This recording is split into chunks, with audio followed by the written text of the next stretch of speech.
Hello again, everyone. We're starting today's video from the living room. The dishwasher's running in the kitchen. Brendan's downstairs playing some video games and he's on his headphones. It's a little noisy and chaotic. Summer and I are just kind of hanging out in the living room and chilling out. As most of you living in Ontario know, it snowed last night, as it does sometimes in spring. It was gorgeous a few days ago. Now it's kind of cold and crappy out again. So we're going to make a braise today. It's a perfect dish for when weather turns a little cooler. It's kind of a nice hearty fall winter style dish, but it'll work great for a cold day like today. And it's a simple dish, but braises in general take a long time. Stews, roasts, pot roasts, things like that, like tougher cuts of meat that you cook for long periods of time in liquid at a low temperature in the oven. Today we're going to actually braise lamb shanks and make a delicious cauliflower mashed potato for those. If most of you, like us, have had enough of carbs right now, the cauliflower mash is a nice option for that. And yeah, we'll get started shortly. Okay, so we've prepped a bunch of ingredients for our lamb shanks. We've done a mirepoix, which is essentially carrot, onion, and celery. I've chopped them a little bit coarse because we're just gonna braise this all together in a pot. I've got some shallots and some garlic cloves, and we're gonna saute all that stuff shortly. And I've got our lamb shanks here. They're the bottom leg of the lamb. There's fat on them, there's connective tissue, all of that. Normally they would be really tough if you just tried to barbecue or grill them or whatever. We want to cook these low and slow for hours in a braising liquid, and they will be tender and fall apart. Some people might think that lamb's quite strong and gamey, and I personally think that's a misnomer. A lot of people have had Australian lamb, which I do find strong and gamey. This is fresh Ontario lamb, which is very mild, and if it's cooked properly, it's absolute delicacy. Now, one of the first steps is we want to just get a frying pan and get some olive oil in there, and you want to just kind of sear the lamb, get a good browning, a caramelization of the fat on it, sear it off. Then we're going to remove it. We're going to saute our vegetables in that pan, and then we're going to put all that in a big baking dish or a Dutch oven type thing. Personally, because I've got the barbecue right out the back door and I find it real handy, I'm going to actually just grill my lamb to get that sear on it. I find if I cook it in the frying pan in the house, it kind of splatters and it's a little messier, but I mean, either option's totally fine. Doesn't make a difference. So I'm just going to do that, and we'll be back shortly. So I've just put my mirepoix blend of carrot, onion, and celery in a hot skillet of olive oil. I'm going to kind of just saute those, kind of brown them, caramelize them a little bit, not overly, and then we'll throw the shallots and garlic in a bit. I don't want to cook them as much, and everything will go into the pot. Our lamb shanks are heavily seasoned with salt, pepper, and our Tuscan herb seasoning. They're on the grill right now, browning, and we'll put all of that into our Dutch oven here shortly.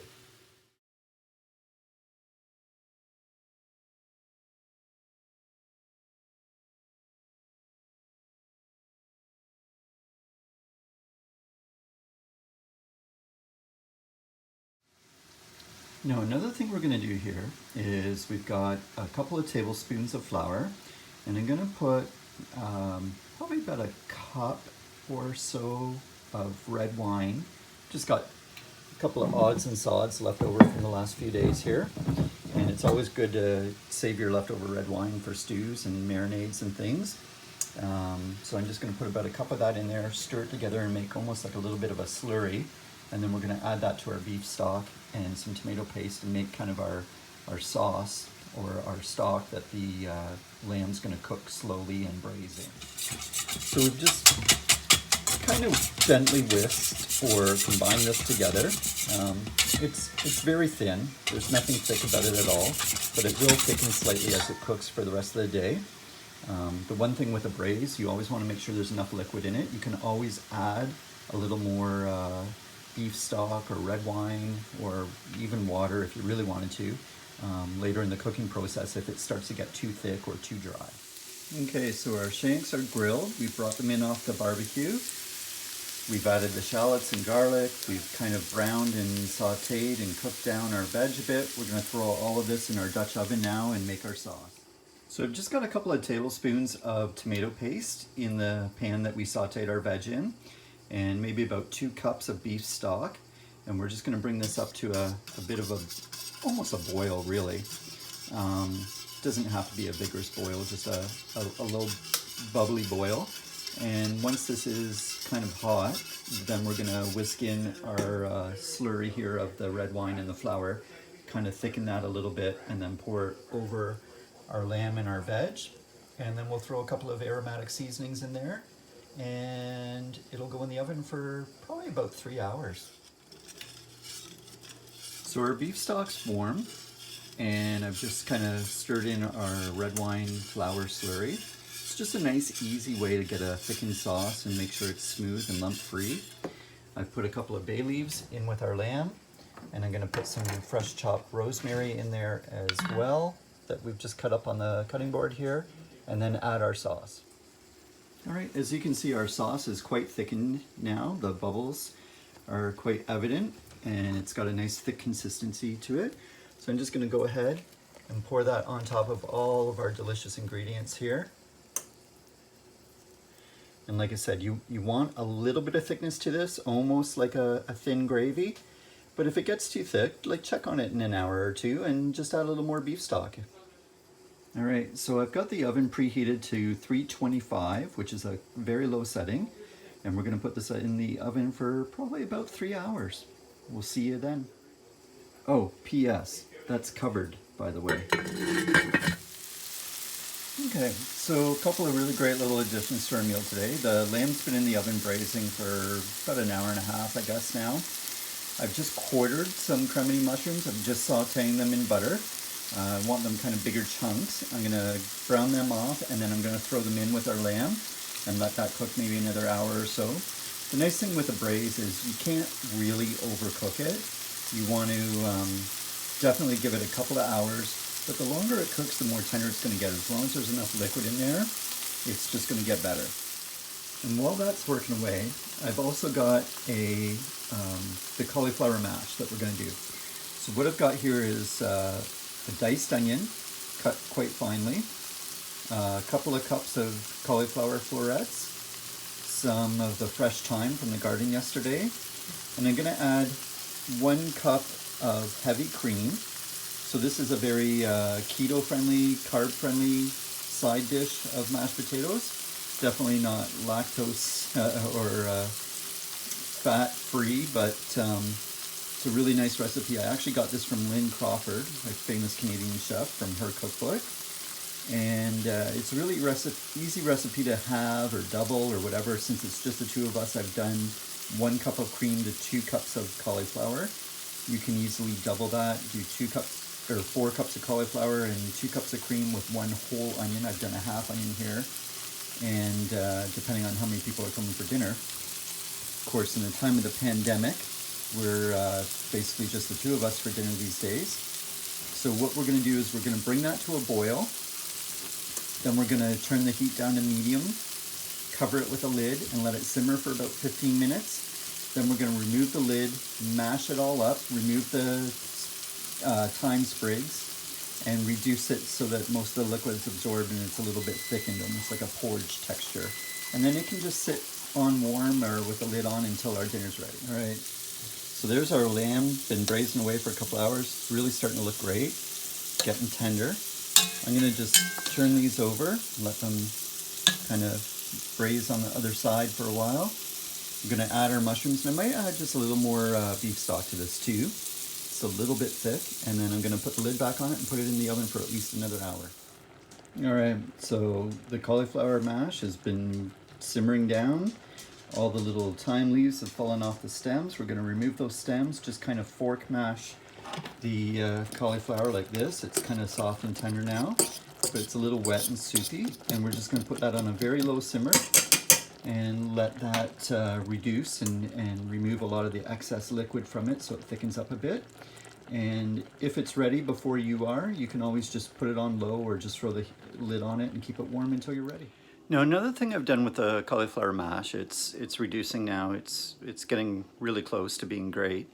I've added generous amounts of salt and pepper to it. Don't be afraid when you're cooking from raw ingredients, when you're cooking from scratch, to be really generous with your seasoning of salt and pepper. A lot of us, unfortunately, are used to eating a lot of processed foods and things that have heavy amounts of sodium already put in them. So when you're cooking like just raw vegetables or raw meats and things like that, there's zero sodium in that recipe or that ingredient unless you add it. So don't be afraid to do that. Taste as you go, absolutely. You know, try it. You can always add more salt or add more pepper, but of course it's very hard to remove it once you put it in there. But yeah, season well. So as is typical in this household, we have a beautiful Ontario wine for dinner tonight. This is the Showcase series from what was Hillebrand Winery back in 2010 when this wine was vinted. It's been rebranded as Trius since then. They make some really gorgeous wines. Most Ontario wineries have a couple of offerings in the LCBO, but because of shelf space, that's about it. And if you visit the local winery, they'll have much more, many more options available to you, a lot of higher end options and some really beautiful wines. This has been in our cellar. Cabernet Franc is one of the three pillars of the Bordeaux blend, along with Cabernet Sauvignon and Merlot. This is a single varietal though, just strictly Cabernet Franc grapes. It's been in my cellar for almost 10 years now, and this wine will be absolutely perfect with our lamb. Cabernet Franc and lamb are a classic pairing, and when you've taken this much time and effort to make dinner, why mess it up? So our cauliflower mash is basically ready. It's just keeping warm on the oven. Our lamb's essentially ready too. It's just keeping warm in the oven as well. That's I put some green beans on to saute just kind of as a foible or a side veg with our meal. The lamb and the cauliflower mash are quite rich, so it's nice to have something just kind of green or a bitter green even to just break up the richness of the dish. But that's one of the great things about a braise. In some ways you can't overcook it. Like I said, it's, you know, if it gets dry or it's in there too long, just add a little more liquid. And it holds basically forever. And within reason, the longer it cooks, the more tender and more delicious the flavors are gonna be. It's a great dish for a lazy Sunday afternoon, like when we're back in normal times and everybody's working.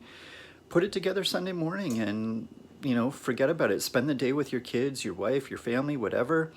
Come back to it hours later, 3, 4, 5 hours later, whether it's a beef stew or a pot roast or lamb shanks in this case, and enjoy your day together instead of cooking dinner all day together.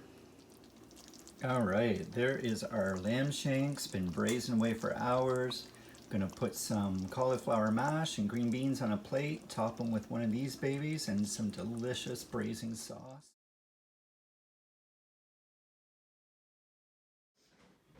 All right, so here we are at the table. We've got our braised lamb shank, creamed cauliflower mashed potato, I guess you want to call it, side, green beans. This is a really simple rustic dish, but yes, we spent most of the day making it because it's just good, slow braised food. You need to understand, even though it's a simplistic and home style dish, the flavors and things that have been melding in this for hours today, this is just going to be fantastic. This is home style food at its best. And even when life goes back to normal, which again, it will, we need to remember that we need to take at least a day out of our week to take care of ourselves, feed ourselves, our family, our loved ones, and spend time with some great food, some great wine, your pets, and the people you love.